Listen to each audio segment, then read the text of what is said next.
Look, when my interests range from like the Duggars to the Jersey Shore, you can't fight that range, you know? Unfortunately, when I'm the target of most of the conversations, there's nothing I can do about it. Ugh. I'm just compared me to Snooki, in case you were wondering. Oh, by the way, speaking of the Duggars, if we're bringing that into the loop. Were we? Okay.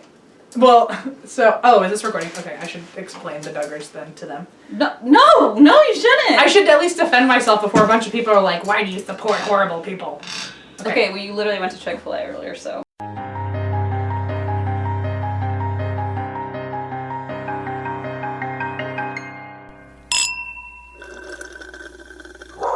Where is it? There it is. Don't you love that feeling when you're like, oh, where'd my notes go? I don't see them in my recent folder. Uh-oh. Okay, I literally have, so my current notes, these aren't even saved on my computer because I have so much memory filled up on my laptop. Oh, yeah. That I did like Command S and it was like, cannot be saved. And I was like, well. And it's a Pages document. It's a Pages document that I worked on for like 7 hours. So just copy paste or copy. No, I just like copy pasted it into my Gmail and sent it to myself just in case. Oh my God. But that's I feel awful. like I'm like trying to like unwire a missile or something. Like I feel like I'm like really, it's very touchy. And if I mess up, then I'm going to ruin it. Unwire a missile. You know what I meant. Em and I watch a lot of action movies. What is it called? Diffuse a missile. Defuse a bomb. Defuse a bomb. Listen, I'm clearly not a spy.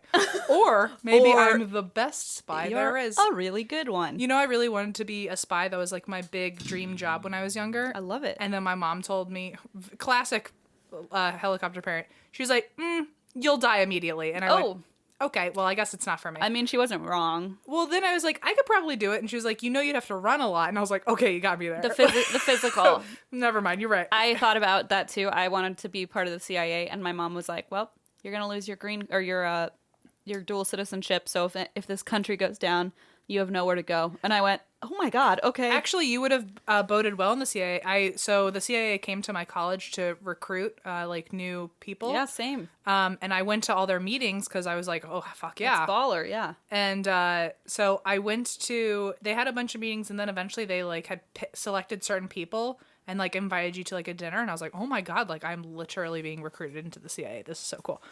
And that's when they started asking you like about your qualifications. And they never invited me back. Oh. Because I can unwire a missile. Don't you want me? I aspire to be Canadian. Oh God. You can send me. Yeah, I don't want to be in this country. Don't send me anywhere in the country except Canada. Oh yeah. But no, one of the huge like ways that you're most likely to get recruited bilingual is the more languages you speak. Well, that's why I was applying. Yeah. Like I actually applied. I mean, I can say this now. I wasn't allowed to say it when I was doing it, but I actually did apply. And like I was like going through the whole thing, the rigmarole, and then my mom freaked me out about like you'll lose your citizenship. And then I asked, and they were like, "Yeah, you have to give up your European Union citizenship." And I was like, "How far did you get into it?" Not very far. I mean, like. They responded to me. Yeah. And I was like, okay, yeah, I speak another language. And they were like, that's good. I wonder if... But I was in D.C. too, so like... Right. Yeah. I wonder if as the CIA, do they just accept any application or do you think they do rigorous CIA background checks on you first and then only take those people in? I'm pretty sure they do checks because like my friends at Georgetown, I didn't have that many, but my ex-boyfriend's friends at Georgetown, like I got called for one of them when they were applying to like either the FBI or CIA, and they called like your acquaintances of acquaintances to like ask questions before they even responded, and they were like, you cannot tell him we're calling you, and I was like, Jesus. Right, it's really intense. Anyway, now I'm just that's most government clearance though, right? Whatever, I'm not a spy. Anyway, obviously unless we both actually ended up getting recruited and this is our friend. There's a chip in our brain and we don't even know. Oh, we went different ways with that. Okay. Also, we'd be terrible at it because here I am fucking looking at a camcorder going, hey, one time the CIA emailed me. Like, obviously, I'm the worst spy ever. I also... Hiding in plain sight. Oh, look at me go. I just, like, completely freaking forgot, and I'm so upset. So we're recording, if you are watching this on YouTube, like, we're in the same outfits because we just recorded 2 episodes. This is our second episode in a row. Yeah, I'm still in my Canada pants. Yes. Can you tuck me in? Can you tuck me in? No, thanks. And so we were recording the next episode, and last one I just complained a lot about our friendiversary, and I was just being a big baby about it. And then I forgot that my whole plan was to be like, okay, friendiversary's back on, and then I have a gift for you. And I was like, why didn't I give it to you? What? I What's got the distracted. gift? It's right here. Was it like your lack of knowledge on our child? Kremet. Leave Kremet At out least of this. you kind of know what the name is. What is this? Oh, it's green. It's gonna be like Oh my god, the green screen. People can see right through you right now. the gift bag that I'm giving Look. Em is green. Look, I'm the logo. I'm the logo. This is gonna be a nightmare to edit. I'm such an idiot. Okay. Okay, here, I'll pull it out. I'll do Okay. this thing. So read the card first. Oh, is there a card? Yeah. No, there's not, but read it. Here it is.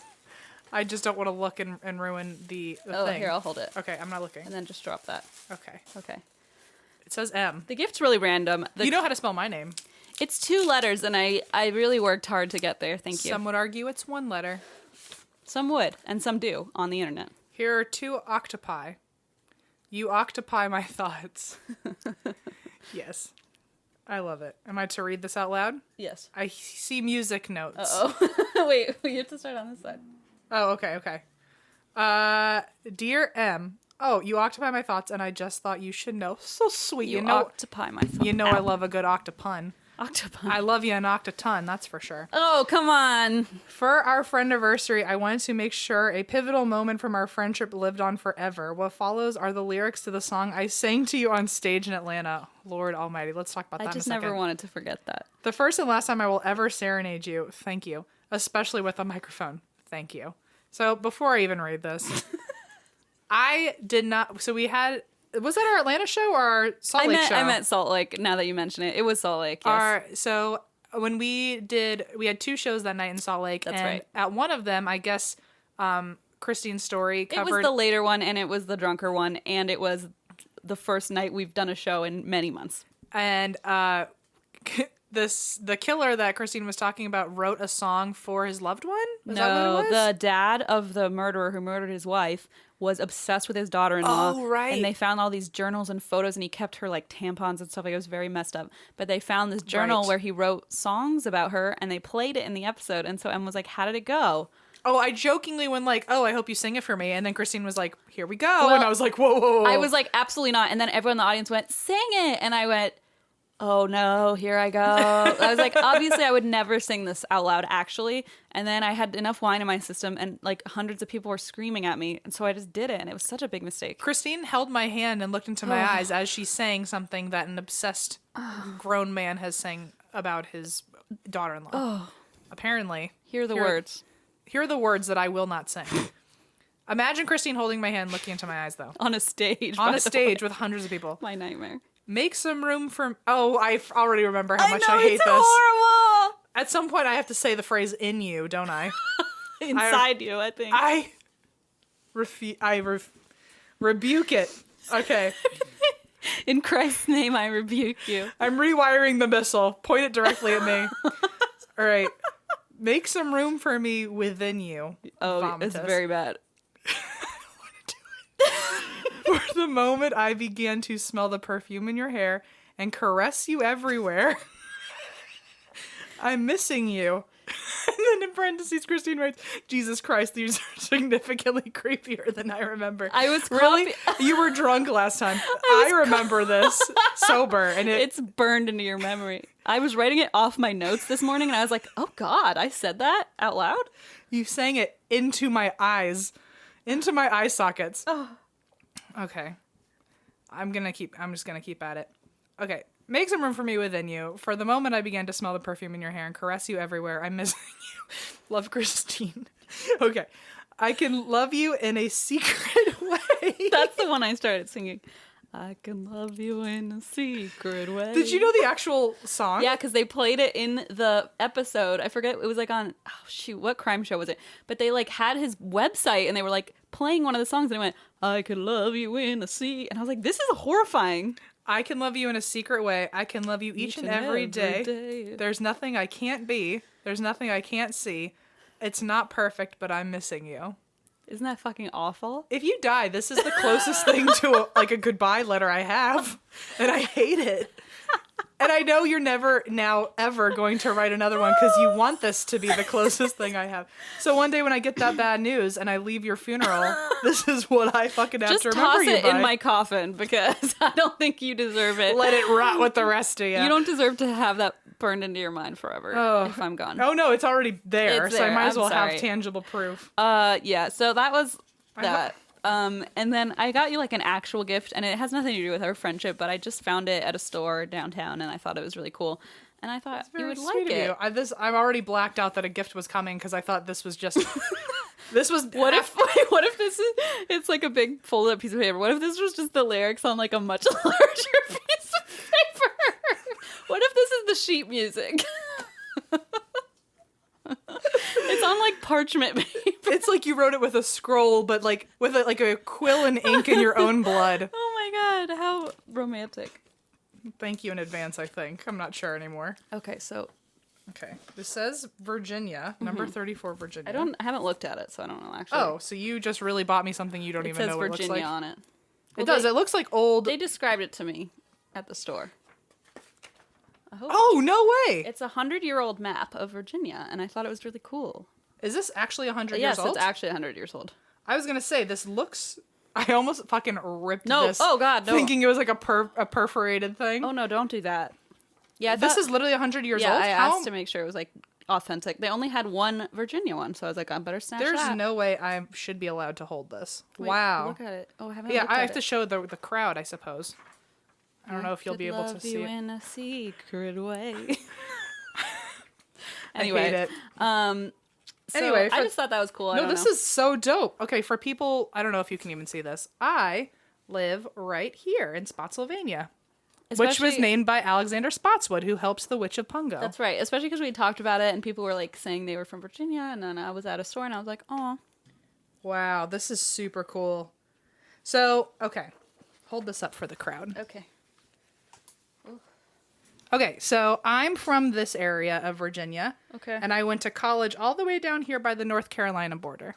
Oh, I didn't know that. And other than that, and that's it. That's all that you need to know. That's the geography lesson. I for will today. say, everyone in Virginia, we all basically live in this area. Okay. Everything in the skinny part is like we don't know what's happening over there. Wow. I mean, there's a lot of words over there, but I have no idea. I've never met anyone from that part of Virginia ever. Oh, I know there's like Lee County. I've heard of that, I've heard of that. but I there's don't know. Richmond. I imagine it's like a whole other world. So that's fun for you guys to know about. And West Virginia, to remind everyone, is not Virginia. West Virginia is in the west. No, people get very confused about that. Even in not even in other countries, like in California, they don't get it. Oh yeah, after I brought that up the last time, people did tweet me and they were like, "Oh yeah, I really legitimately thought West Virginia was just people that are really proud to be in Western Virginia That's saying." It's like Hysterical. there's South Carolina and North Carolina, Maybe but they think that too, Em. maybe they think it's just However, Carolina. there's not just exactly. Huh. And they're just like the northern and the southern people are really proud to be in that area of Carolina. Anyway, I knew I got you something horrific, so I wanted to get you something actually like nice to try and band-aid it up. Yeah, no, this is I mean I don't know how to frame it because you have to open it. Listen, I found this company called FrameBridge, and you just send it in, and they professionally frame it for you and mail it back in a frame, so you don't even have to touch it. Okay, wait, FrameBridge, are you listening? I know. I Be want our them, sponsor. Actually, I should.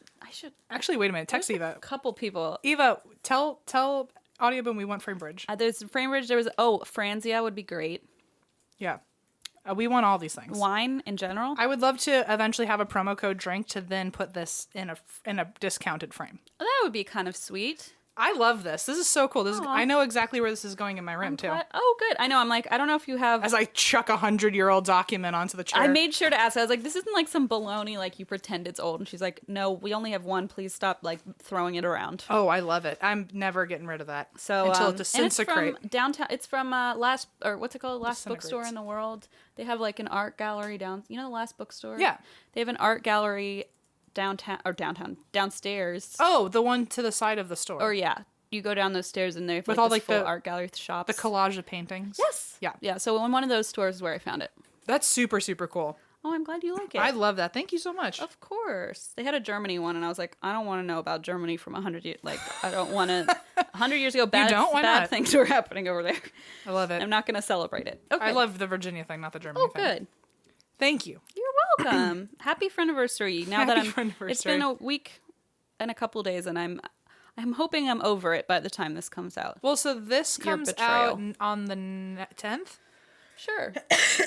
So this weekend, right now, I am camping with Allison. Oh, really? Well, we'll see. I might be in the ER again. Yeah, I was gonna say that didn't go so well that first time. So, camping is where Allison says that that's where she fell in love with me.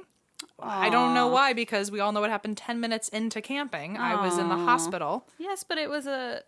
It was in times of conflict, people band together, I suppose. I suppose the adrenaline really bonds you Yeah, she's actually not in love at all. She just still has adrenaline, like calming down from from that. the drive.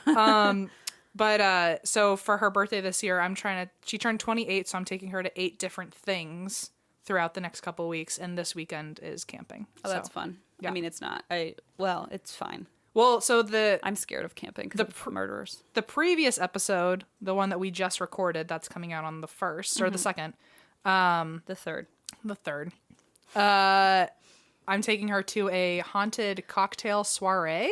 Oh yeah, I'm really upset about that. I'm going to it tonight. Yeah, and I'm so jealous. I didn't realize how in Christine's ballpark it was until I read the description to her, and I was like, now I feel guilty that like we should have definitely probably had like a group thing going here. I was like, let me read the description. Oh, it's a haunted cocktail party where you play with Ouija boards and you dress a giant Ouija board. They have a massive giant Yeah. Ouija board, and they have a 6-flight cocktails of spirit themed drinks or something of different rooms, and then there's also, oh my god, there's like there's tarot readers, and Em was like, oh yeah, sorry, maybe I shouldn't have read this to you. I was like, God. I was like, to be fair, I didn't even know what I walked in on. I just saw it and I was like, I'll get tickets. And then I read it in front of Christine and I was like, wow, this is like really up our alley. It does sound fun, so let me know how it is because I am very curious. Thank you. I'm really appreciating wearing my Canada pajama pants right now because for the rest of the night I'll probably be in a suit. So I'm looking forward.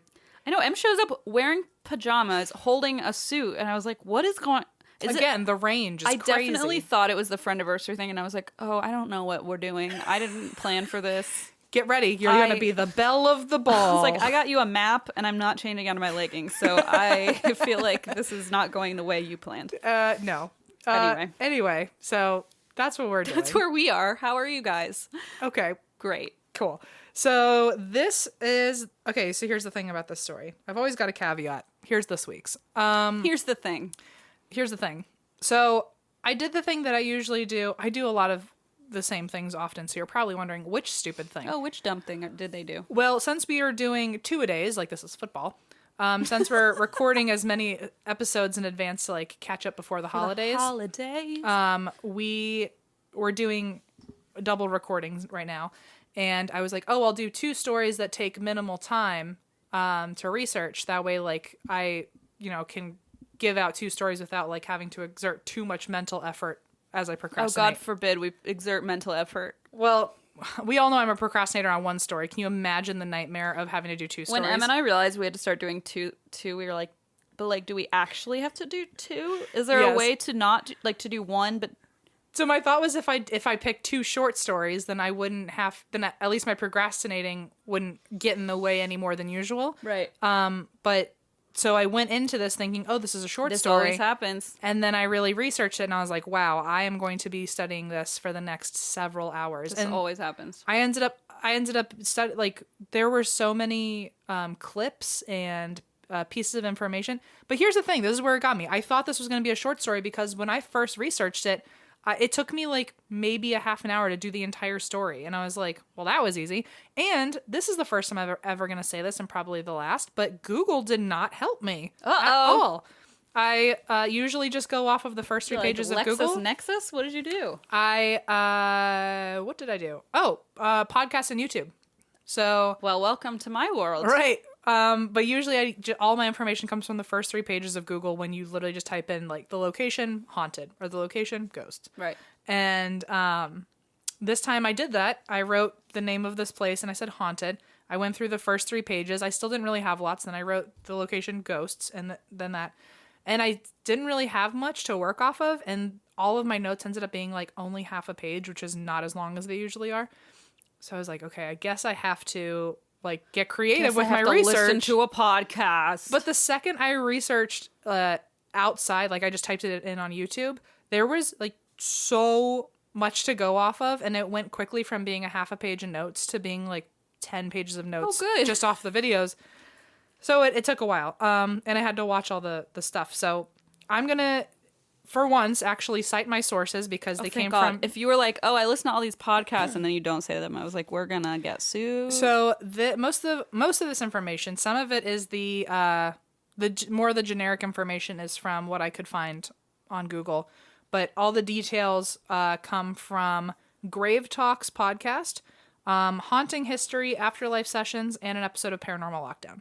Ooh. So that's a TV show, though, right? That's a TV show. Okay. Afterlife Sessions and Haunting History were also YouTube. Oh, okay. Wait, which one's the podcast? Grave Talks. Oh, that's the only one that's a podcast. I feel like I've heard of that one. It's very good. Yeah, I feel like I've heard of it. So thank you to all of those, because without you, I would not be able to tell this story. Had I not done that, I've now in hindsight would have done such an injustice to this I'm excited. location. So it ended up being wildly more haunted than I expected. Okay. So this is the Beatty Mansion. Wait, I've heard of that. Okay. Hopefully I have not covered it. No, you haven't. If I did ever cover it, this is going to be the better version of it because I've actually like branched out. No, you haven't covered it. Definitely thought it was called the Beatty Mansion, but thank you, Grave Talks, for correcting me. Sure. Beatty Mansion. Also apparently known at one point as House on the Hill. Oh, dear. Apparently it was... they didn't want anyone knowing the location of this when they first started investigating, so they literally just dubbed it the House on the Hill. Okay. So that nickname has stuck a little bit. Sorry guys. Been talking too much. That's for sure.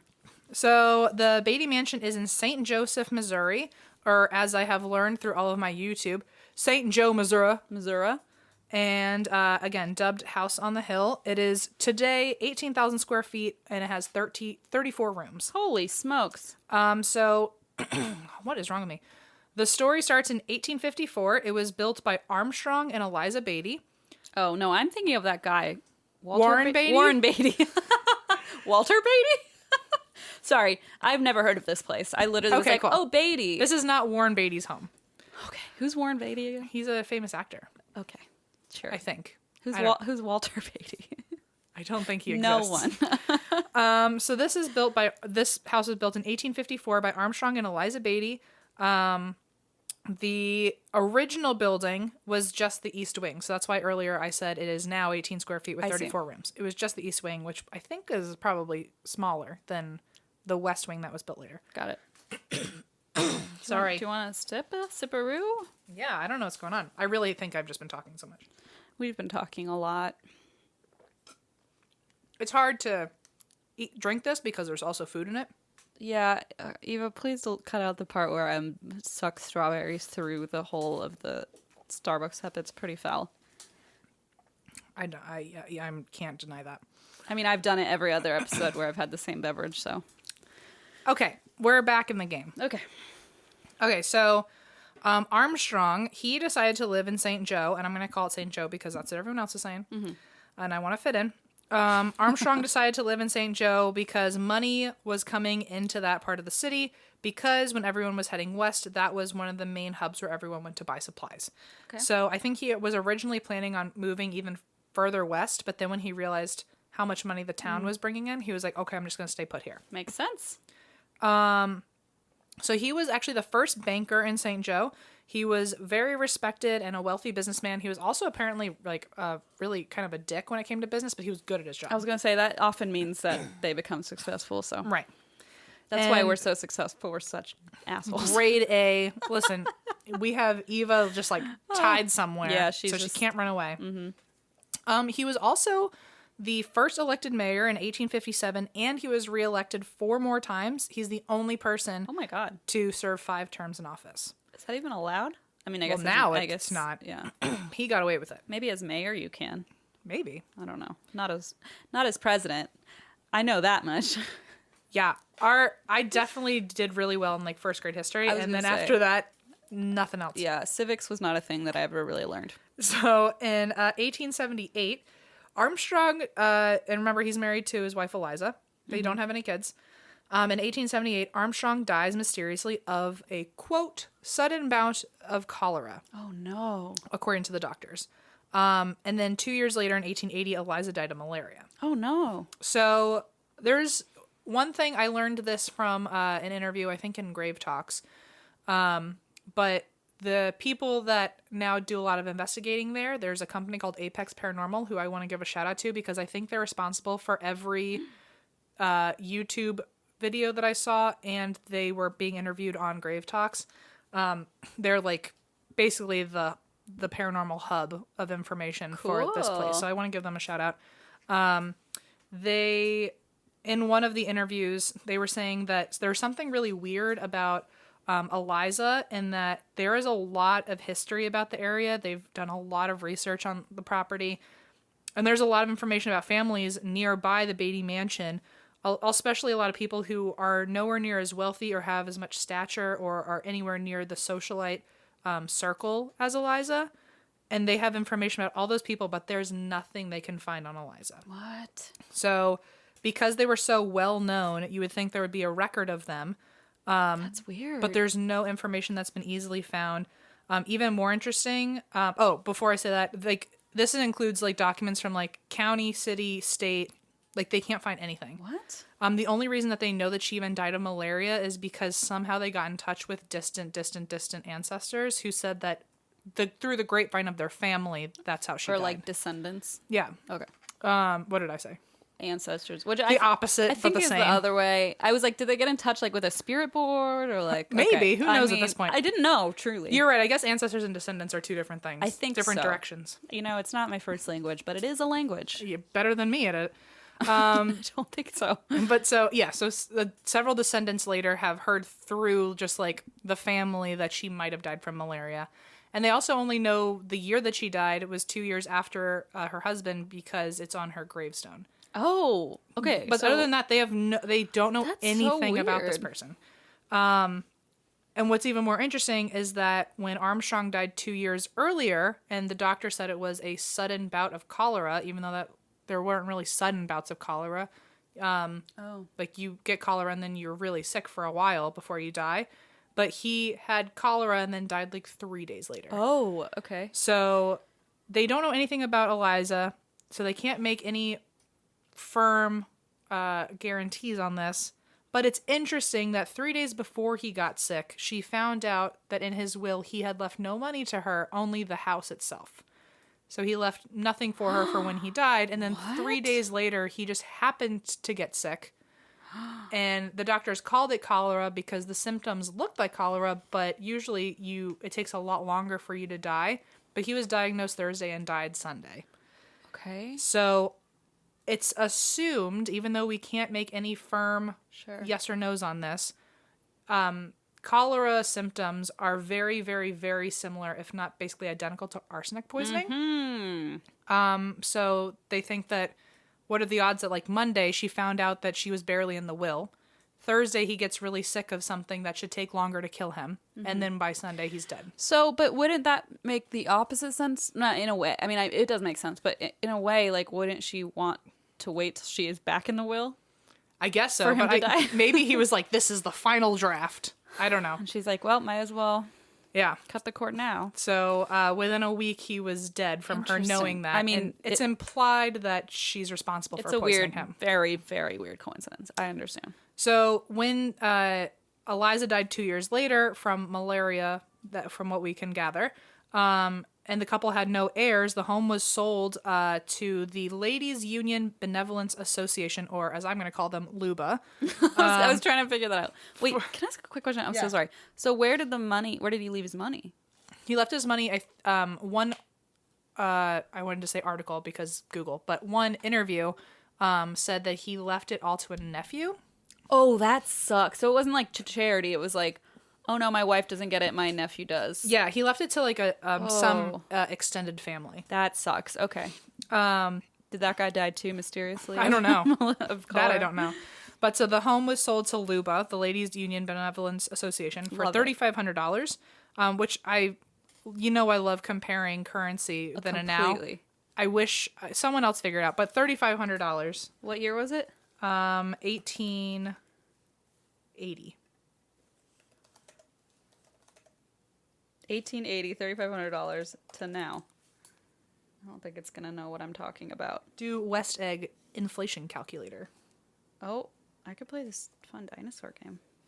No internet. Oh, good. Well, this is going much smoother than I imagined.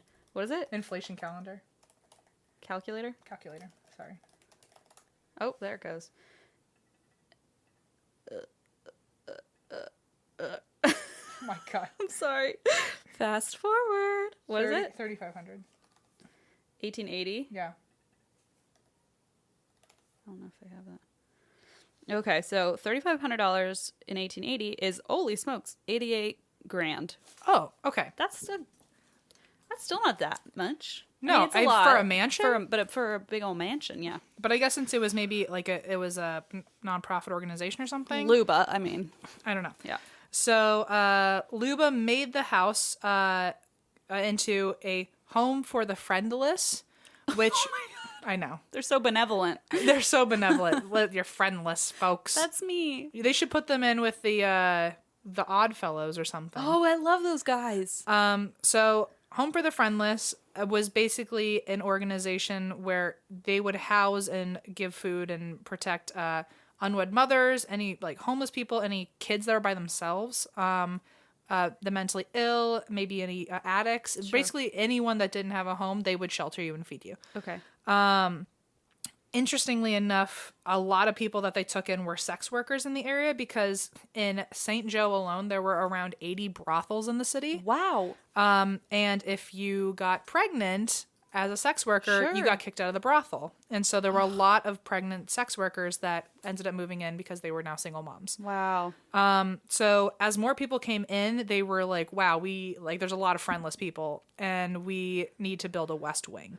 So I think they for a while were an unnamed family, but I heard one of the interviewers actually say the name of the family, but it doesn't matter. They donated $25,000 at the time to help build a West Wing and start bringing in more people into the home. Cool. They noticed, I don't know if they did this on purpose, but they started transitioning into catering more to like elderly families or elderly people that needed a place to stay. And so by 1895, they started actually transferring the kids to orphanages and kind of weaning away from single moms and just transitioning into just welcoming in the elderly. Interesting. So then the Home of the Friendless or whatever it was called. Christine's house. You really do take in a lot of strays. Oh, I just Me meant, as one of them. I just meant I live there by myself, but yeah. Home for the Friendless. They transitioned it into specifically for the elderly and changed the name into Memorial Home of the Aged. Whoa. They're good at this, though. So This whole naming thing. they're called Moha now, I guess. I was going to ask. Maha. It doesn't matter. Mwaha. So the home was converted into Memorial Home of the Aged. It actually was, it stayed within the building. That company or that program was with the building for over 100 years. And in 1996, after 101 years later, modern facilities were needed, and the program ended up just getting moved to a new location because it was now pretty small and Sure. wasn't, up to standard. So as of 1996, the mansion became a temporary home for recovering addicts, and then it was abandoned until 2004. Okay. So in 2004, it was bought by the current owner. His name's Michael. And his original goal in 2004 was, I'm going to buy this place and turn it into a bed and breakfast. He tried to get renovations going, but activity kept halting the project. No way. Paranormal activity. Oh, hell yeah. So in the 2010s, let's just start there. Okay.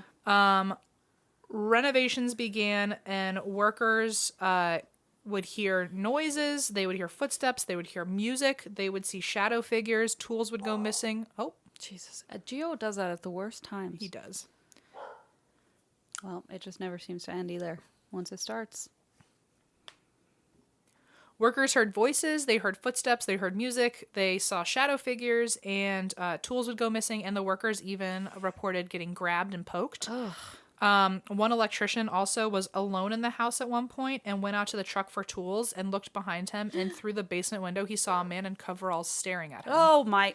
I hope he didn't go back into that house. Oh, he drove off and never came back. Goodbye. So this became a regular thing where the workers, would not come back. Sure. He only could get contractors in there for like a couple days, and within a couple days he'd be like, we're out. That's terrible. Especially if you're just trying to get this bed and breakfast running. Seriously. You just want to do something nice. You're like, just put up the wallpaper. Come on. And so the owner of the building thought that people must be breaking in. He ended up hiring some caretakers. I don't know if he hired. I don't know if he hired caretakers in bulk and like multiple caretakers were there, or even they kept leaving and one by one new caretakers were coming in. Okay. But at some point there were multiple caretakers. I don't know the chronology to that. Got it. But he hired caretakers to live there and guard the place since he thought people must be breaking in, since everyone is saying that they're seeing people walking around in this house. In coveralls. In coveralls. So one thing that all the caretakers have been able to say is that activity gets even worse whenever there's a storm. Weird. So, which would, I don't know enough to be able to make like a sweeping statement about that, but it would make sense to me that if we believe that ghosts can manipulate electrical activity, charge. I was thinking that too. then lightning and It makes sense, and like the amount of energy in the air. right. Yeah. I would imagine they like if we think they can touch static energy or manipulate it or something, then a storm would help conjure that. Yep.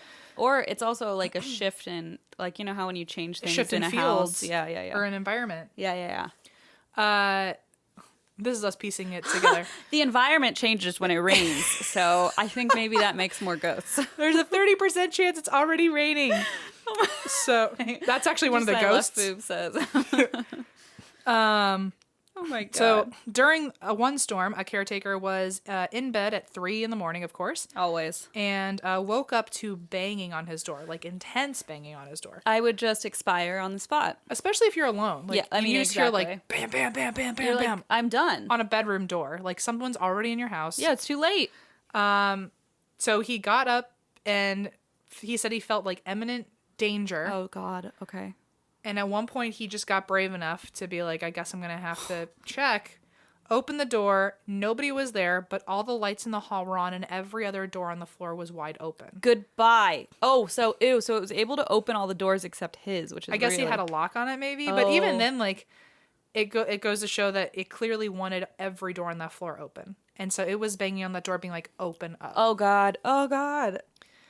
At 3 a.m. No, at thank 3 you. a.m. So, ugh. I know. I have Goose Cam. Goose Cam. Goose Zoom. Goose Zoom. Why? TMTM, by the way. Why is that not on a shirt? Okay. Because we said it literally. The episode came out today that we said it on. People need to get on that. You've had a week. No, You've had 2 weeks. Oh, now you've had when this. Yeah. Yeah. So, so another caretaker, again, during another storm. Oh, so was that one during a storm? That was during a storm. Forget it. This is also during a storm. Keep in mind, the activity that I've found, it doesn't really matter if there's a storm or not. It sounds like this place is pretty fucking haunted. Yeah. But conveniently, this was during a It storm. adds to the creepiness, though. Oh, yeah. Like, especially, like, I mean, think of every horror movie you've ever Exactly. seen, and there's lightning outside. Completely. There was a caretaker who was in bed, again, and heard music and laughter upstairs as if there was a whole party going on. Got out of bed, went to go look, and, like, literally could still hear this for the length of walking down an entire hallway. Right, like, so he's up, too. It's He's not like... up, like, whatever is down there, I would imagine, knows that he's up and is continually still making these sounds, like, fucking with him. And That's right. Oh. walking the run of a hallway, like, that's also a long time. It's not like, oh, did you hear that? It's like, I can still hear it, and I'm conscious and walking around and trying to investigate while I'm hearing this horrible, from somewhere. Horrible. Finally opens a door to, like, I guess he opened a door thinking that might be where the sound was coming from, and then all of a sudden, all of the sound went silent. I'm telling you, this is not As if it was like, found us, or something. Nice or like, try. Yeah. You didn't catch it. Which I have mentioned before, my stepmom has said that happens a lot at my dad's house, the place that's super duper fucking haunted. Oh, that they think someone's having a party. Yeah, my dad sleeps like a rock, but my stepmom sleeps super light, and she's more in tune with this stuff. Sure. And she said there's been many times where they're sleeping, and they live in a tiny little cabin, like they don't have anything really going It's like on. out in the... Middle of nowhere. Right, Yes. right. And but so she'll be lying in bed, and the living room is like right next to their bedroom, and she'll wake up sometimes and hear, like, it's as if there's tens of people like right outside their door having this huge party. Like, music's going, there's laughter, there's drinks clinking, That's there's wild. talking, like it's like a whole party, and you're just like in the bathroom or something. and she'll get up and she'll walk outside, and the second she like looks into the living room, all the sound goes silent. Oh, Goose Cam. Goose Cam. What do you think? Because I like with something like this or like The Shining, it's kind of like a flashback to prior times. Like, what do you think's going on at your stepmom and dad's house? Well, and this is not to give a bad rep to anybody in the community, but my stepmom is Wiccan, and that doesn't mean that she's doing anything like wrong when it comes to like her rituals or her ceremony or anything. But I like to think because she's opened up the doorway so many times, maybe it's just kind of like a thinner veil. So maybe she's hearing things from another realm. Yeah. Or maybe it's residual, although the only history we know of the cabin they live in is the people who lived there before them, and they weren't Rangers. They literally lived in a cabin in the middle of the woods. And they were like 70-year-old retirees. Like, they didn't do anything wild. I wonder if they heard it. Maybe. I don't know. Oh, actually, I do remember when we moved in, they did say the place was haunted. I wonder what... That's so fascinating. I wonder what happened before them. I mean, geez. I don't know. But I know that I wouldn't think that's residual from them. It must be residual from before them, because we also have other ghosts there. Like several other ghosts. We have one named Charlie who... Oh, yeah. I used to think Charlie was a cool dude, and I now have associated him with the demon that also lives in that house. Fantastic. So I don't know if Charlie's the demon or Charlie was cool, but when I hear Charlie, it triggers all these like times where I would like wake up in the middle of the night to a massive black cloud floating over me. Oh, good. And I just wrote that on my list of favorite girls' names. So I'm glad that maybe Funkle M doesn't want a little Charlie running around. Also, while you were telling that, I glanced up and made eye contact with Robert the doll. Then I went, uh-oh, and I turned and I made eye contact with the skull in the other corner. And I'm like, I can't escape. This is not the place to feel spiritually safe. Also, my bedroom is literally on the other side of this wall. So if I start hearing a fucking party tonight, I am not leaving my room. Well, my stepmom got to a point where she would just open the door and go, shut up, and then slam the door, and then the sound would go away. It would have to go away, yeah. Oh, that's fucking terrible. That's horrifying. She should get one of those nanny cams and just, like, see. Actually, that'd be pretty genius. We did find out that, I think this is also related to the Black Cloud, the demon. Oh, you know that one. At one point when I had done my ghost hunting, I brought over some equipment, and we did it kind of like a yes or no questionnaire with something that was there, and we found out that it hated me for being LGBT. Whoa, you're LGBT? I am. Sorry. Also, I believe that this spirit also, not to like call anyone out, but I have a feeling that it was I don't remember what happened, but apparently through either my medium friend or something that my stepmom had gathered about him, found out that it was a man dressed like he was from the 50s, really hated me, and we imagine there's some latent repressed homosexual tendencies on his end, so I think he was doing the internalized homophobia towards me. In his death, in the afterlife? And that might be why he hated me. You know, I always liked to believe that you kind of resolved your issues upon your death, but it seems like, no, you just kind of bring them with you. Maybe that's why he never moved on. Maybe. Anyway. Oh, okay. Sorry. Anyway, that's a tall story, I suppose. That is quite a story. Quite a Anyway, tale. there may or may not be a gay demon that's after me. Please don't bring it here. I certainly try not to. Also, don't call if he has some suppressed things and you're calling him gay, he's gonna get even madder. You are as straight as a circle, my friend. Mm. Okay. I mean an arrow. Woof. Okay. So where were we? I don't have any idea. Thank you for asking me, though. Okay, so storms. Sure. Oh, the guy heard music in his hallway, and then it went silent. Right. There's another caretaker, or maybe the same. They all start overlapping at one point. One caretaker who was staying in the middle of the night heard what sounded like a butler outside of his room going, "I'll be right there, sir." Ugh. Which, by the way, I would have been like, no, stay where you are. I would have been like, what are you bringing me, first of all? And then I'll tell you. Please, I hope I'm not sir. I hope there's another sir. And then it's like, I hope there's another ghost, but then it's like, I don't want anyone there. Woof. Anyway. Yeah, true. You hope it's addressing someone that's not you, but also then there's two ghosts. Right, exactly. Oh no. Catch 22. So apparently he got out of bed, ran out, because at this point he thought, his whole job was to make sure nobody was breaking in. Like protect the house. And he heard a guy say, "I'll be right there, sir." And he was like, okay, someone's probably breaking in. It's the politest burglar ever. Right, exactly. The burglar we all want. Excuse me. So then he ran out of his room and nobody was there. And at another time, a caretaker was in the kitchen, knelt down to grab something, stood back up, and there was a full-bodied apparition standing in front of him. I mean, you can't even blink nowadays. I mean, if you're me, without getting terrified that you're gonna see something. Oh, every time I am in some sort of vulnerable position, I'm Honestly. like, the second I recover from this, there's gonna be 5,000 demons around me. Like, open the shower door, close the in the shower, close the mirror cabinet.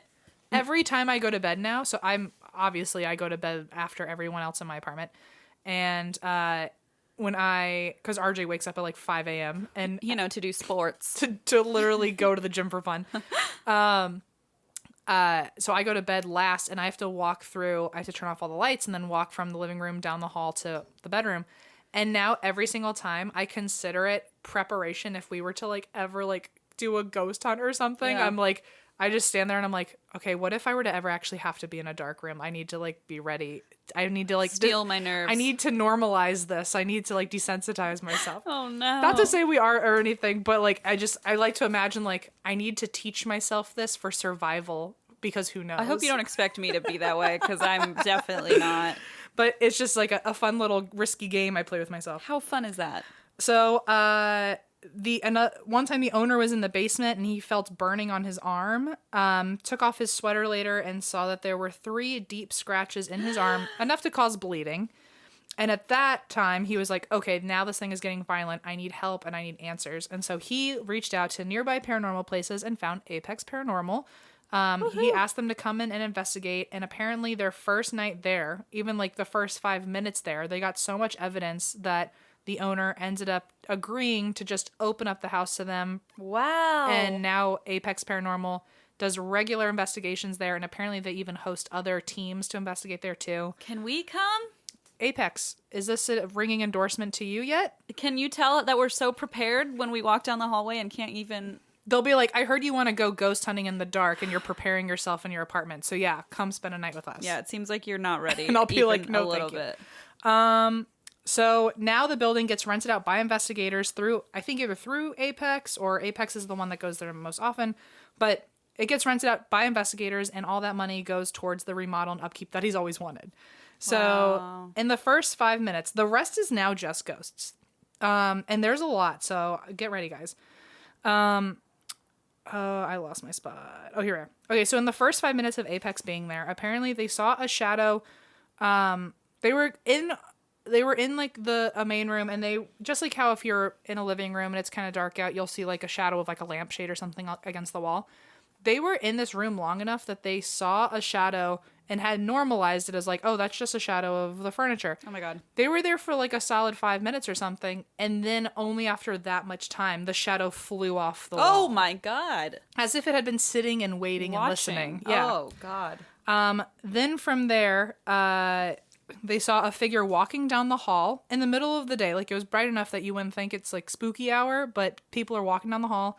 And then they heard a female voice shouting, I want to go home. Oh no. Which first of all, I want to make it clear, so many people in the last 100+ years have gone through this place that there's no way to know everyone's story. But between it housing homeless people, the elderly, sex workers, children, I mean, it held every type of person that has like a pretty wild story. There's no way to even know what you're listening to half the time. Oh my God. But so they heard a woman say, I want to go home. And not just through a digital recorder later, like they heard it in real time. It was such a powerful voice. They all heard it in real time without any machines. Yikes. So the main spirit is Eliza, the one who potentially murdered her husband with arsenic. Super.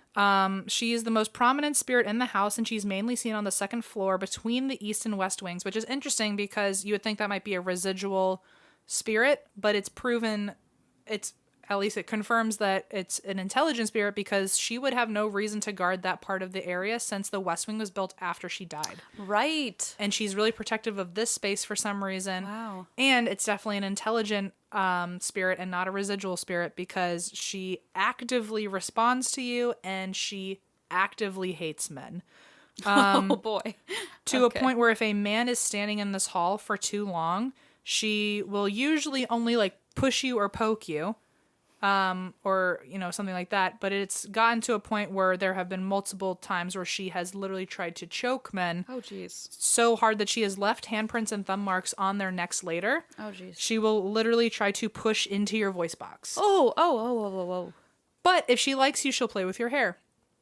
I don't know. I don't know if I want her to like me. I don't want her to not like me. I don't think I want to be there. It's like the there. lesser of two evils. But yeah, she will literally try to push into your voice box, and there will be like choke marks later. Well, that's just terrible. And there was one interviewer, a researcher there named Shannon, and there was a quote where she was like, "If you have long hair, it'll definitely get played with if you're here. Like, Ugh. there's without a doubt, like they like long hair. Cut it off. Shave your damn head. Shave it." So also there's room 19, because remember there's 34 rooms here, and a lot of it was a boarding house at one point. Right. So room 19, it's alleged that there was a woman who hanged herself here from piping in that room. Oh no. There's been no hard evidence of that. However, mediums and EVP sessions have both confirmed that by speaking to spirits. In the basement, aka the worst part of this entire place, that is where at one point servants lived before it turned into a bunch of housing. But it was Henry and not Henry and Georgiana. That's the Beatty Mansion that I just covered. Oh, I got them mixed up too. Armstrong and Eliza. Sorry, please refer to our previous episode. Or don't and just ignore that. Or don't. So Armstrong and Eliza, their servants, stayed in the basement. Also, the creepiest part about this basement, I mean, there's many creepy things, but my personal favorite creepy thing about this is it still has the original doors from the 1800s on the hinges in the basement. What? So I saw pictures on it from the YouTube video. Like the paint is all like cracked and the handle looks like it's like older than life. So lots of negative energy there. They also think, fun fact, that the kitchen, first of all, the kitchen is super haunted. You can see a bunch of shadows walking through there all the time. They'll even like peek around the corner and shit. Yikes. They think the kitchen is super haunted because it is directly above the basement, which is full of negative energy. Interesting. Also, I feel like the kitchen's such a, I don't know, maybe it's just because I was at like a house party last night. I feel like everyone just always gathers in the kitchen. Right. Like it's the most active part of most households. I would say so. My kitchen at my house is haunted. Yeah. In case you didn't know that, Mom. Interesting. Also, so there's a lot of negative energy there. There's also allegedly a lot of abuse that happened to the kids when they lived there. Oh, God. Because remember, they weren't even originally moving them to orphanages. They were just lone kids that lived here. That's so sad. And adults might have abused them. Sure.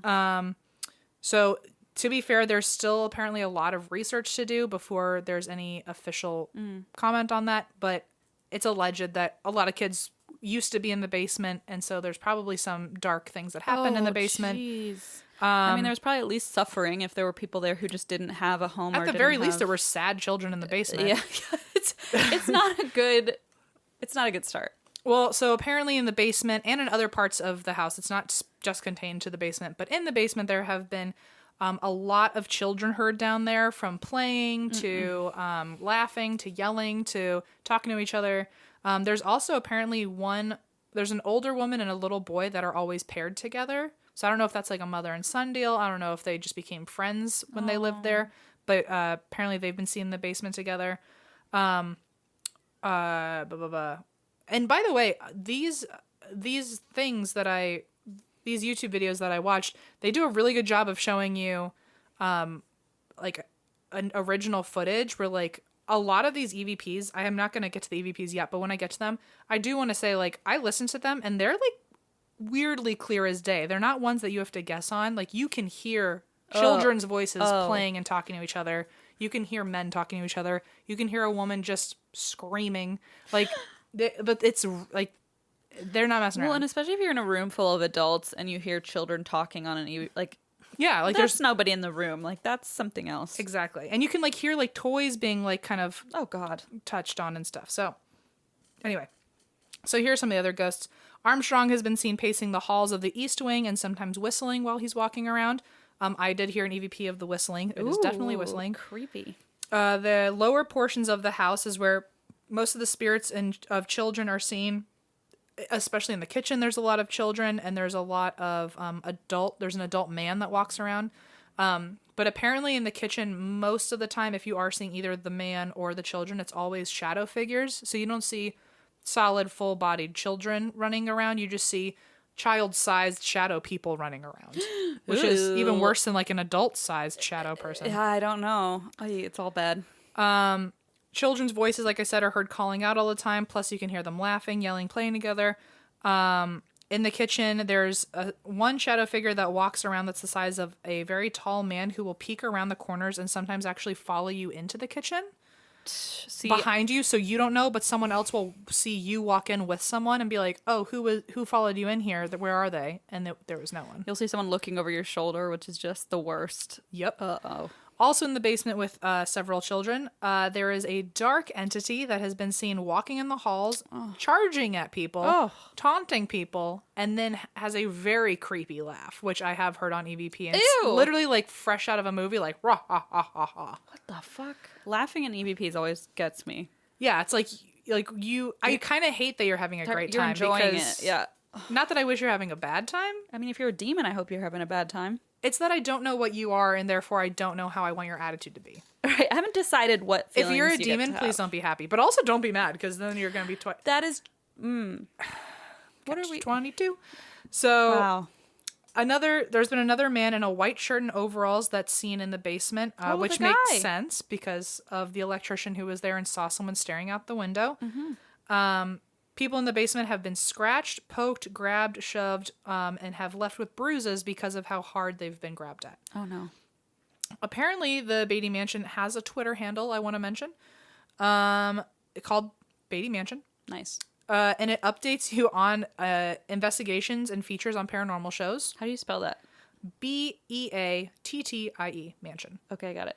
And but yeah, so it seems like it's only like paranormal updates, which is kind of cool. That's really nice. Also their website, beattymansion.com, literally has a whole paranormal section where they post investigation evidence I love for you that. to view. So I appreciate when a business is like, look, we're not trying to hide it.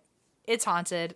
Here's some footage. Like, they know what half of us are here for to begin with. Right. There are so many places, like when we went to like the Pfister Hotel, we were like, I hear it's the most haunted hotel in the entire state. And they're like, no, there's no ghosts here. And I'm like, watch your mouth. Like, honesty is clearly not part of your professional conduct. And then there's like a plaque somewhere like, all the ghosts on this floor. And we're like, wait. Or like, you're telling me it's not haunted, and yet there are like grown like baseball players that are fleeing from this hotel and have in their contract they will not stay there. That's right. And then I was there and I saw someone like sitting on the bed next to me. Absolutely not. Goodbye. Come on, Pfister Hotel. Make it clear. But also don't sue us. Own it. Own it, and also just like have a secret tab where all the evidence is so I can look at it. Own your ghosts. So people have seen a shadow man walking up to them from around the corner of and like seeing them in their eyes. Like you're sitting here, you see someone walk up to you and standing there. And then when you turn around, not only is he still there, but then he'll like turn the corner and walk off before you can speak to him. Ew. So there's shadow people that show up and just like wait for you to look at them. Oh. Sometimes they will just vanish, but there have been people who've said like, oh no, I watched him turn the corner and I couldn't ask who he was.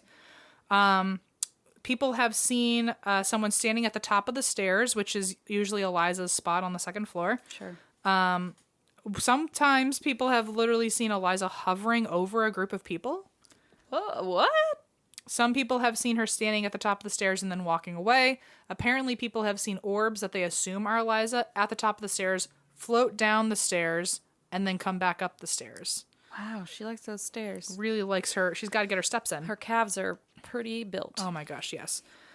People have their shirts getting tugged on. People experience vertigo. They have ear ringing. People will feel touches on their hand. Apparently, there's intelligent EMF spikes and equipment responses. So if you say, can you touch this light? The light will go on. Sometimes the interview sessions with spirits have gotten so intense that objects have been thrown at people. There were 2 different videos that I watched of the 4. Or I watched more, but the 4 sources that I listed are the ones with the most information that I got. At least 2 of those, someone got rocks thrown at them. Oh my God. There have been orbs that will follow you. Kids have been seen running up and down the halls and up the stairs. One investigator named Elijah from Apex Paranormal said that he was in the basement by himself, sitting on the bucket. First mistake. Well, apparently he's one of the only people who's actually been in the basement alone. Everyone only wants to do the buddy system when they're there. Yeah, I don't blame him. So he went to the basement by himself, and he just like sat down there, and he was sitting like on a bucket that was upside down. and he saw a shadow figure from an off room in the basement kind of peek in and then hide. And then peek in and then hide. And then after like a half an hour, it was kind of literally like a whole shadow figure. At first he thought it was like, oh, maybe that's something like obstructing the window or a reflection. Right. But eventually within a half an hour, it wasn't just peeking out anymore. It was like walking out and then running back in. Oh no. And then walking out as if it was either playing a game or getting braver. Yeah. Either. Oh no. Either I hate both. It's all bad. And so Elijah said it kept leaving farther out and then running back in for safety and then getting closer to him and then running out. And he said, quote, "The feeling of dread and danger I got when this happened was enough to make me fall off the bucket and stumble away before I gathered myself. It was one of the more intense, scariest moments I've had. Because what ended up happening at the end was as it got braver and braver, instead of walking out and running back in, at one point, it just fucking bull rushed him. No. And it freaked him out so much that this thing was literally just charging at him, sprinting at full force. And he like threw himself off the bucket and just never went back down there. And that thing probably had a grand old time. It was probably when it started laughing. Oh, yeah, I'm sure. There are apparently, one of the sources told me that there's a lot of pictures still hanging up on the walls there from that, like this 100-year-old map, but like 100-year-old pictures of the children who used to live there and shit. And there's clothing still there from people who used to live there. Creepy. And also this is the place like where a lot of people did have their last good memories because this was the last place that housed them. Wow. So there's a lot of things that could still easily be attached here. Sure. One of the investigators, or Shannon, the researcher, she even said, you get your best experiences here when you just treat it like it's a home where you're visiting people who live here and you are just visiting and you're just sitting down and hanging out and wanting to talk to them instead of coming in here and demanding them to speak to you. But what kind of ghost hunter would do that? There are EVPs. What? No, you're right. He doesn't listen. I don't know. I don't know anymore. I've been getting brave and tagging him and things, so now I'm That's scared. your own That's my problem. fault. So he blocked me long ago. I gave up. I'm next. The day it happens. So here, this is now all just EVPs. The rest of my notes are just EVPs, which, like, just to give you an idea. Oh, shit. Like, that's a lot more than normal. Get the Goose Cam ready. Get the Goose Cam ready. So, Goose Zoom. I did not know you were going to. Help. That's going to be an EVP, like, in 100 years when someone's investigating this area and they just are like, Goose Zoom? Several people going, Goose Zoom. What could that possibly mean? So here are some of the EVPs. This isn't even all of them. Everything that I tried to write down every single one, and this isn't even all of it. I got fed up at one point. I was like, "There's too many." Got fed up. Okay. Which is the first time that's ever happened where I'm like, "There's too many EVPs." I've never heard this. So apparently there are EVPs, not limited to, included but not limited to. Sorry, I forgot what the phrase was. I'm waiting. In here, what's up? I don't know where this one comes from, but it's definitely a distinct 81. Oh. Come here. No, not here. A kid saying 6 pieces. As if like chocolate. Or toys. Or chocolate. That's where my mind If went. it were me, it'd be 60 pieces. Right. Not what was it? 81 pieces of chocolate. That's actually, that's future me. That's my ghost. Piece it all together. I don't know what these mean. They're super out of context, but a man saying anybody can walk. What? I don't know what that means, and I don't know if I agree with it. It's also very spooky if you're like a demon. I don't know. This is all terrible. What I like to think of it is, so my grandpa was an amputee, but oh sure, yes. When people have, and many of us have seen him after he passed, and every one of us have seen him with both of his legs, right? And we were like, huh, he doesn't look younger, which is interesting. You'd think the first thing you'd want to do is like age to like your favorite year or something. Right. But maybe that was his favorite. Maybe his favorite limb. I don't know. Yeah. But I imagine that's something my grandpa would say when we find him on the stairs and he's dead. And he's like, anybody can walk. He's like, where's it? I thought your leg was gone. Well, anybody can walk. You just try hard enough. So there's another EVP of a male saying, go back. There's an EVP of a male saying, we're happy. There's the creepy male laughs. There's the sounds of dragging. There's a sound of, there's piano keys playing, which I had heard. I heard in a few of the videos. That's weird. There's a female EVP of someone saying, catch me. There's another No female. thanks. It's like, I'm going to leave you over there. Go away. Actually, wherever I do find you, I'm going to go the opposite direction. Right. Run away from me. There's a female voice that says, you're welcome. There's a male voice that says, look behind you. Okay. A female voice has been heard singing. There's another female British voice saying, I'll help you write this up. So it might have been someone who worked there. Interesting. An EVP saying, is it cold out? Get out of here. Shannon. Oh. And a male voice saying, get out. There's also been apparently a lot of hissing and growling Oh. sounds. I like how there's one that says, we're happy. And then the rest is just like, Everyone's like, no, we're not. yeah. So apparently for the little kids, they've learned that if you, like, if there's like a bed or a table or something, if you take a bunch of candy and leave it everywhere and then you walk away, when you come back, all the candy will be rearranged. Ooh. So in this area, they decided that they were going to put candy out. And this, I think, was in Paranormal Lockdown. But anyway, so they decided to put candy out. And they got an EVP of a little kid saying trick or treat. And then a little kid laughing. Oh. Goose Zoom! Oh, no. Oh, my gosh. An EVP of trick or treat. I mean, some of these, like, I'll help you write that up. Like, that's a long-ass EVP. Yeah. In a British accent, no less? Yeah, like the fact that you can decipher it means it must be so clear. And this isn't like a spirit box where it's, like, coming... It's, like, just from the air. Like, Yeah. it's from nothing. It's just from wavelengths that we can't... Or frequencies we can't hear. That is so spooky, dude. So there's another EVP after being asked, did we see you run down this hallway? And you can hear someone say, I did. Uh-huh. Great. They asked if the spirit could touch a meter to like prove that it was here. They got an EVP saying, it's hard. Oh. And then the meter did go off. And then they said, it. did you make that? Did you do that? And they got an EVP, it is my fault. Oh, no, it's not your fault. It's like, no, you did it. I guess it's your We asked you to do it. I guess it's you caused it, You're but it's not in your trouble. fault. When asking, did you go in here? Someone threw a rock at Nick. Like in the room that he heard something go into this space, looked in the room and said, did you go in here? A rock got thrown at him. Who's Nick? Is he just in one of these? He's in Paranormal Lockdown. Oh. This is Nick Groff. It is? Yes. Like from... He has his own show called Paranormal Lockdown. That. Now, I think. Okay, I don't think I've ever seen that show. Really good. So he said, did you go in here? A rock got thrown at him. And then he was like, oh, what happened? Who did that? Blah, blah, blah.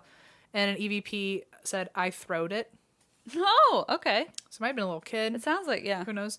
Apparently also in this show, it was explained that the longer you stay in the house, the more the energy intensifies because it gets comfortable around you. Oh. I just forgot to mention that earlier. That's in my notes. That's spooky. Also, they used the SLS stick figure machine, and a person was standing right next to Nick, and when he went out like this to like touch the air, because he couldn't see it, but someone said, oh, there's something by you. He went to stick his hand out to feel a cold spot, and then he felt what felt like a person move at the exact same time that the camera showed the stick figure moving away from him. Ooh. It's like, don't touch me. And then an EVP of a voice saying, I'm sorry. As if it was like in his way or something. Oh my. Oh my. They asked, where can we find you? An EVP said upstairs. During a spirit box session, they said, did you have good memories here? They said, I did not. Oh. A team asked, what's your name? They got the word Eliza. And then Paranormal Lockdown got several EVPs right after one another saying, turn back, Nick. Warning you, I'm not leaving. In the cellar. I can help him. Okay. And then Goodbye. I think two of those might have actually been from a different YouTube thing. But I mean, they're all creepy and they're all long, which is the worst part. It's all bad. And there's another EVP that they got right before a motion sensor went off. An EVP saying, I ain't dead. So I don't know if that was like it showed up to debatable, but in our world you are. But I'm not one to argue with a undead spirit, so. Someone also said two different names came up when they were like, who's here or what's your name? They got Annette and they got Preston. They asked, is there anything we can do to help you? And they got an EVP saying yes. Another time they said, will you talk to us more later if we come back? And they got an EVP saying, you got it. Aw. They asked, can we stay here tonight? And they got an EVP saying, you could. If you were brave. They asked, "Are you Eliza?" And EVP said, "Yeah." They asked, "How many of us are here?" And then the EVP said, "Many." They asked, so this was actually Elijah from Apex. He was talking about how one time he was in the hallway where Eliza does not like men. He actually felt himself getting choked and like feeling his neck getting wrapped around. He couldn't breathe. And at some point he could breathe again and said, "Listen, if you want me to leave, just say you want me to leave. You don't have to hurt me. Like, I'll go if you want me to. Just tell me to leave." And then he heard an EVP of a woman say, "Leave." And he did. I was going to say, did he though? Because I feel like a lot of times you get out, and then I'm like, ooh, cool, and then they don't get out. He also had asked before, he was like, "Eliza, are you the one that choked me?" And they got an EVP of her saying yes. She's like, how much clearer do I have to make It's like, it? I don't know what you need from me at this point. Get out of my hallway. They asked, "What's your name?" They got an EVP that said Jeff. They've asked, "Did you smoke cigars?" And Jeff said yes. And then they said, "What would you do to relax?" And Jeff said so. So all of those all happened at one time in one chunk, which is kind of cool because that's super intelligent responses. It is. They asked, "Who's in here with us?" And they've got an EVP that said Ed. And then I guess Ed or whoever was in the room with them scared one of the investigators by accident. And they said, "Did you mean to scare her?" And an EVP came out saying, "I didn't. Accident." And then where is the best place to talk? They got basement. They asked, "Can we play more music?" And I guess there was like, maybe they're playing music to try to get people to talk. "Can we play more music?" And they got an EVP, "Not in this room." And then I guess they had heard knocking on the wall in response to yes or no questions. So they said, "Did you just knock on the wall?" And they got an EVP saying, "You found me." Oh, forget it. In the basement where all the kids' voices are often heard, and also there's that one woman who seems to always be with that little boy. Right. They heard in the basement kids' voices, and then they heard a woman say, "Don't worry, everything's going to be okay." Oh. Almost as if the investigators scared the kids, and the woman was saying, "It's okay." Last but not least, this was one of Apex Paranormal's first investigations, I guess, but they said it was also one of their favorite things that they've witnessed, is they heard a little kid in real time with their ears, not a machine. They heard a little kid sing-songy say the name Eliza, like, "Oh, Eliza." And so they think it was a kid. It could have been Eliza herself. But they heard it loud enough that it echoed through the room. Oh, dear. And they thought it might have been other people investigating upstairs, and they checked with them, and no one had said anything. So they played it back on their digital recorder, and you can hear the voice coming from the other side of the wall. Oh, God. And that somehow is a story I never covered called the Beatty Mansion. That is insane. Yeah. That is scary. Like, that place is... Bananas! Yeah, I mean, really, truly. Bananas! Beyond. We're sorry. We're sorry. Eliza. It sounds kind of like the Hamilton. Oh my God, it does. Eliza. Okay. All right. Well, we are way deep in this episode, so let's get moving to murder. Let's get freaky. This is the story of the murder of Helle Crafts, aka the wood chipper murder. Okay. And I thought I had covered this too, but I hadn't, and it's a pretty big one. So here we go. Let me get comfortable in my creaky chair. Okay. So, interestingly enough, this, which I didn't know when I started this, was the first ever episode of Forensic Files, like the pilot. Oh, wow. In which Forensic Files, obviously, I hope you guys, most of you know what it is, but it is the longest running true crime series in TV history. Also, if you work at Forensic Files and want us to somehow be a part of Forensic Files, please let us know. What, as like... I don't know. Dramatic reenactment actors? Well, actually, yes. That. Wait a minute. Not as correspondents at all. Just like as the murderer. There's no correspondence. It's been the same narrator since 1996, so don't even try. What if he needs a day off? We can help. Absolutely not. I don't want to fill in for him. He's fucking got it. Okay. I'll do it. I feel like the show will not survive without him. And I should know his name because he's very famous, but I don't remember. Sorry. His name's M. Schultz. No, it's not. Season 1, Episode 1, originally aired April 21st, 1996, and the episode was called The Disappearance of Helle Crafts. So, okay, here we go. Helle Crafts was a Danish flight attendant living in Newtown, Connecticut, which is near where Blaze is from. She and her husband, Richard Crafts, who also worked for the airlines as a pilot and also on the side as a part-time police officer. So they'd actually met working in the airlines. Had married in 1979 and had settled down in Connecticut. And she continued to work, and they had 3 children, and both parents worked. And by the mid-'80s, their marriage was not so happy. Helle began to suspect Richard of having an affair. And so in September of 1986, she finally had enough.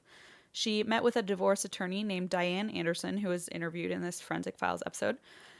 And the two of them decided it would be best for her to hire a private investigator to follow the husband and see what they could find out before doing any sort of divorce paperwork. So they interviewed the private investigator. His name is Keith Mayo. I love not it. Even kidding. They literally. My name is M. Mustard. Well, I'm Christine Horseradish, so go away. Keith Mayo had okay, so I don't think this is real, but in the reenactment, there's like this door, and it's like Private Eye, Keith Mayo, and it's just so good because it's the 90s and it's so dramatic. Dramatic reenactments were way more dramatic in the 90s. Oh yeah, especially. I'm sorry, his name is just crazy. It reminds me of a Proud Family when Penny Proud's best friend was like Dijonay, and all of her siblings were different spices. Yeah. Oh my God, I've loved that show. Dude. Anyway. Okay, so Keith Mayo was also interviewed in the episode. So this is like a chock-a-block full.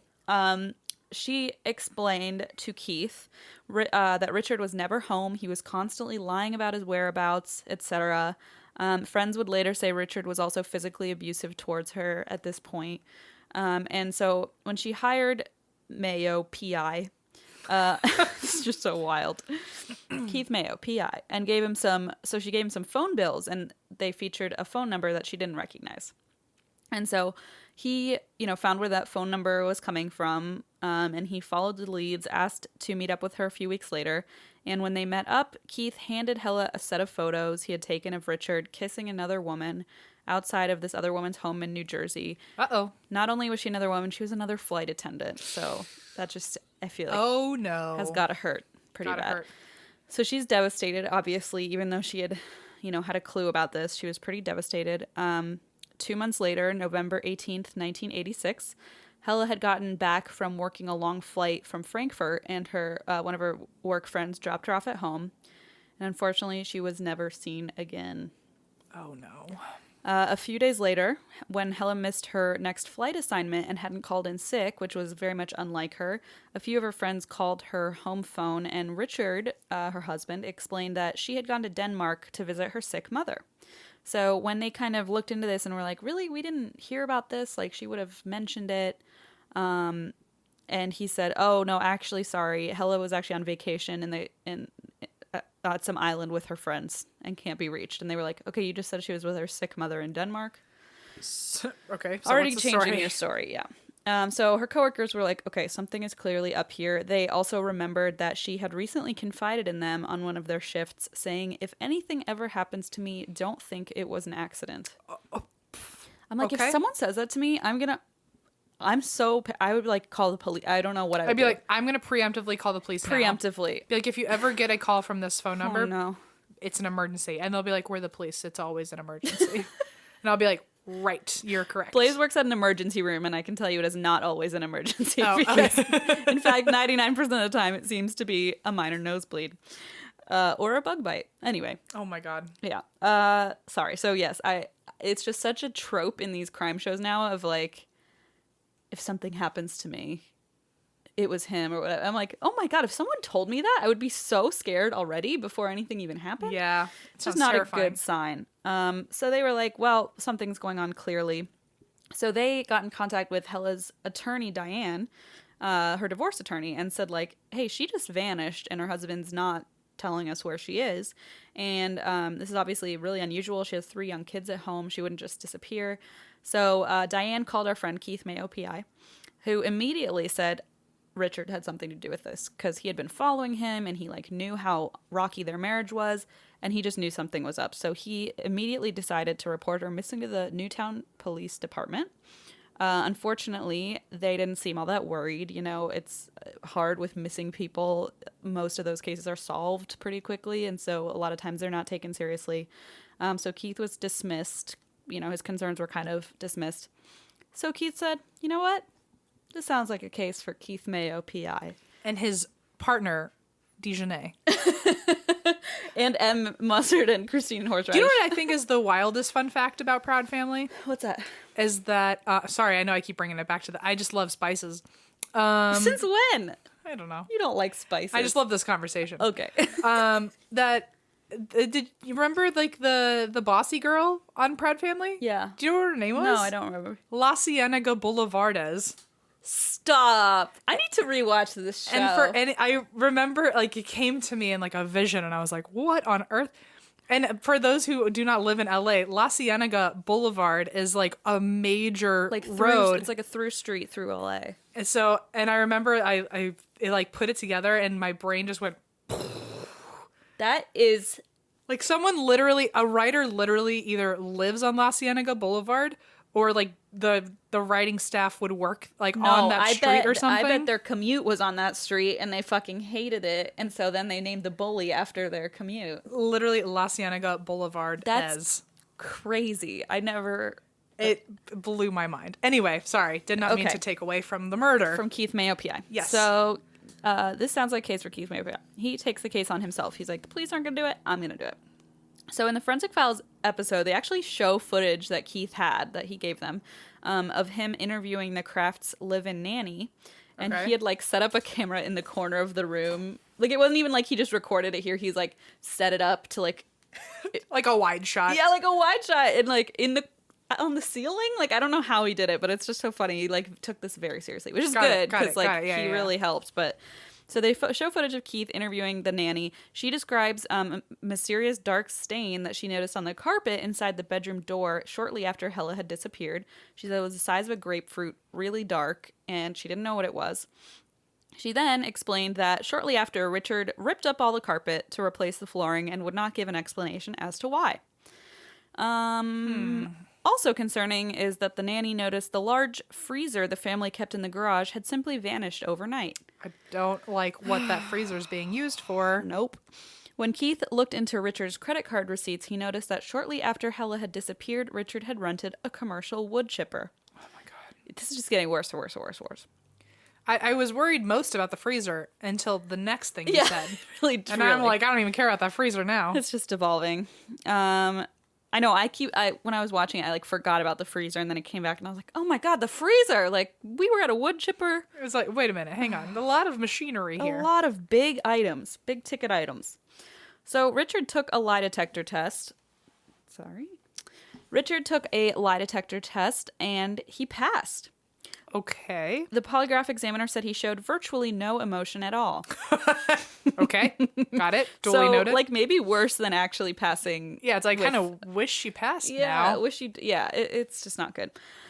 Connecticut police, so finally they're involved now.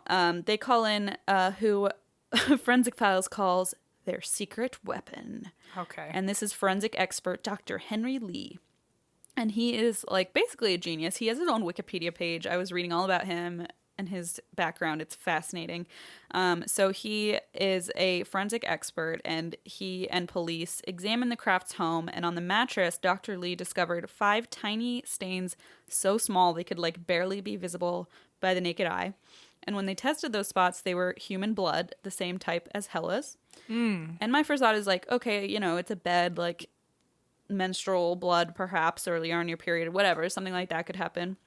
But apparently, and now I did not know this, fun fact, okay, they can test whether it's circulation blood or menstrual blood. It's like a different... I'm not surprised, but it's nice to know. Right, like it makes sense if you think about it, but it's something that I wouldn't have really never really thought about it. Yeah.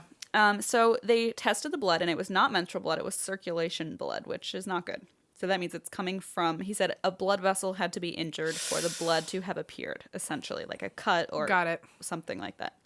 Dr. Lee also determined that the location of the blood indicated the victim had been leaning over the bed or kneeling, and it appeared as though the victim had been struck by a blunt object. There was also a 6-inch smear of blood down the side of the mattress. Awesome. So basically as if someone had been hit and then, like, slid down the side of the mattress, essentially. The towels in the bathroom had been recently washed, fully cleaned and dried, but when they tested it, there's like photos of this, they just lit up blue, which is sign of blood. And so they were soaked in blood. Like they're just these blue towels. They're like white, and then they test them. It's like they were white and someone got out that much blood, though? I think he just bleached the shit out of them. I see. And I was like, that is the real thing we should be focusing on. I know. I'm like, hold on. For at least 1 second. Dr. Lee, give me some background. It's like OxyClean or some shit. I don't know if they were white, but they were definitely like light colored towels. Got it. And they had been washed. I see. I got it. So you can see the photo of the blue. It's really disturbing. But again, they had no body at this point, no weapon, no witnesses, and they were like, well, what do we do with this? So what they do is they go back to the drawing board, and they kind of go back to the day that Helle disappeared.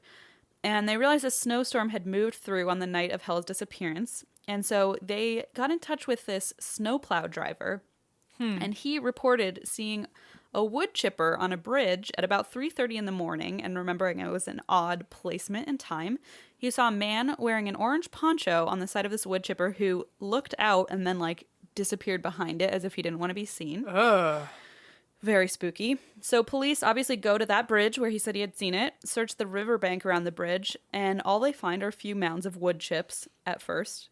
But then they find what looks to be an envelope. Oh, no. And it's mail, and it's addressed to Helle Crafts. So it's like in the wood chips, there's literally still a piece of envelope that has her name on it. So they're like, well, I see. She's associated with this pile of wood chips one way or another. Right. They also found blonde hair, blue fibers, a piece of metal, and small bone fragments. And when the snow finally melted, police found something even more gruesome. You're not going to like this. They found a pinky fingernail with pink nail polish on it. I know, I'm sorry. Nope. I thought it was a fingertip at first, but it was just the nail. Ugh. That's kind of, I mean, at least the one thing that didn't at least cause her pain. Like, I'm sure if it were like long... That was the least painful part of it all, was losing a fingernail. Well, I mean, I still hate it in my mind, though. I imagine it had something to do with the wood chipper. I don't think that this was something that happened during life, but yes. I know. I'm just thinking, like, of all of the different parts of her body they could have found, that is the least threatening. It's not like... But it's still the grossest to me. Yeah, it's just something that you don't like personally. Yeah. In the river itself, detectives found pieces of a chainsaw. And they were like, that's strange, obviously. And they had the serial number, the chainsaw had the serial number scratched off of it. Also unusual. So they examined the individual saw blades, and they find hair, tissue, and tiny blue pieces of fiber, the same light blue color of Helle's favorite nightshirt, which was missing out of her bedroom. According to the Hartford Courant, when state police divers began looking for his wife, Crafts told his brother-in-law, let them dive, there's no body, it's gone. Like to his brother-in-law, so to her brother. Okay. Or maybe his sister's husband. Whatever. However family works. Not good. Not good. So the serial number, like I said, had been scratched off, but they somehow were able to use, Forensic Files was very proud of this, chemicals to remove the top layers of the metal and reveal the serial number beneath the scratched off layers. So they found it. And, surprise, surprise, it matched Richard Kraft's rental paperwork. I see. On his credit card statement. That actually is pretty nifty. I know. I'd be proud too. Forensic Files is great, guys. Double F. Double F. I write FF everywhere here. It's so funny. Oh, that's what I put for fun fact. Oh! If someone read our notes, it would be so fucking bananas. It is bananas. It's not good. If like everything is abbreviated in a way that only I know, where if you read it, it makes a completely different version of sense to you. Someone, if any. yeah, I put like smiley faces, frown faces. Somebody one time like stole our notes off the stage, and I was like, "This is not good." I remember at one time someone stole both sets of our notes, and they were like, "Can you sign it?" And I was like, "Oh, I don't want to like associate. I mean, I'll do it, but I want to make it clear, like I'm not agreeing that this is mine because you have it in my name's on it. Yeah. Because I look like a crazy person. FF. Well, I don't think it's any coincidence that FF is Fun Fact and Forensic Files. That's true, but sometimes a lot of people think that they'll figure out, like if they were to look at it, like CW means Civil War to me. Not content warning. SW means sex worker. So a lot of people think like, oh, if CW is Civil War, then SW is like some other type of war. And I'm like, oh no, they're two different things. But unless you knew that. Who is trying to break down your notes like this? They have been open next to Allison, and she's been like, what the fuck are you typing? I see, yes, that is. I imagine I wouldn't understand it either. No, it's my own formula. Yeah. So anyway, FF in my current notes is Forensic Files. And PF is Proud Family, got it. PF is Proud Family. KM is Keith Mayo. Okay, so when it came to the bone... Okay, sorry. No. Investigators used Helle's hairbrush to match the hair on the chainsaw to her hair. Then the fingernail, they compared the polish to her polish at home, and it was a match. And when it came to the bone fragments, they wanted to find out whether going through a wood chipper would have caused the breakage that they found in the bone chips. Or like had it been pre-broken. Exactly. Like, is this what caused the bones to break? So they put a pig through it. Oh, dead pig. Not a live pig. Yes. I don't know where we're going with this. Thank God. I know. It's terrible. Still awful. I saw footage of it. I don't... Oh, that's bad for you. Leave pigs alone. They're so smart and empathetic and... Oh, God. They know how to love. I know. Which is the worst part. Stop eating them. Or do. I mean, do what you want, but... Anyway, but feel bad about it. Just don't put them in wood chippers for... Well, I guess if you're trying to figure out a murder, that's a better reason than for fun. But I mean, I'd like to think the pig donated itself to science. Let's think about it that way. So the cut on the bones matched the cuts on the bones that they found at the river. So it did indicate that these bone chips came from the wood chipper. So investigators concluded that Crafts struck Helle in the head with something blunt at least twice, staining the carpet with blood, then kept her body in the freezer for hours until she was frozen solid. He then cut her apart with the chainsaw and put the pieces of her body through the wood chipper, probably projecting her fragmented remains into the truck and then shoveling them out into the river. That's a lot of steps. It's a lot of steps.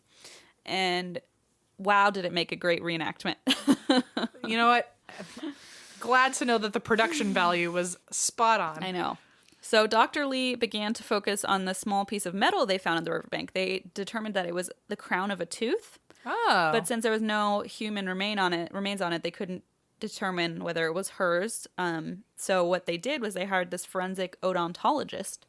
And didn't even know that existed. I know. It's fascinating. So he went to the river. Dr. Lee was like, hey, can you go down to the river and search for evidence? So he's like, for 5 days. So he gets sent down to the river. It's freezing down there. And he starts searching for evidence. And he says he was there for about 8 hours when he slipped and fell down into the riverbank. That's me. On the job. Yep. He had gotten muddy, so he wiped his hands in the bucket he was using to collect evidence. And there was a tooth. That was God. I know. He was telling the story on the show like it was insane. He's like, I went in to wash my hands and I was like... That was the guardian angel smacking him, like literally shoved him down the hill. That's right. So that he would have to find this It's like, you'll thank me later. Yeah. Yep. Sorry. Every time I fall now, I'm going to be like, sorry, my guardian angel was just... I was trying... There's a sign. I needed to see what it was. Oh, poor boy. Yeah. He's just going to be so over it. So he'd been there. Right. Okay. So because he's a forensic odontologist, he's like, great, this is literally what I do. I have this tooth now. And he was able... It's like a Pokemon like master, like finding like a new Pokedex or something. This is convenient for me only. Oh my God. Exactly. So he was literally able to match his tooth 100% to her dental record. So it was like a match. So bingo. That was, I'm telling you. Bingo, bango. They had enough to go on. Everything happens for a reason, folks. I don't totally believe that. I do. I don't believe she was put in a wood chipper for a reason. I believe that he fell for a reason. I mean, sure. 50-50. Okay. Live, laugh, love if you want. All right.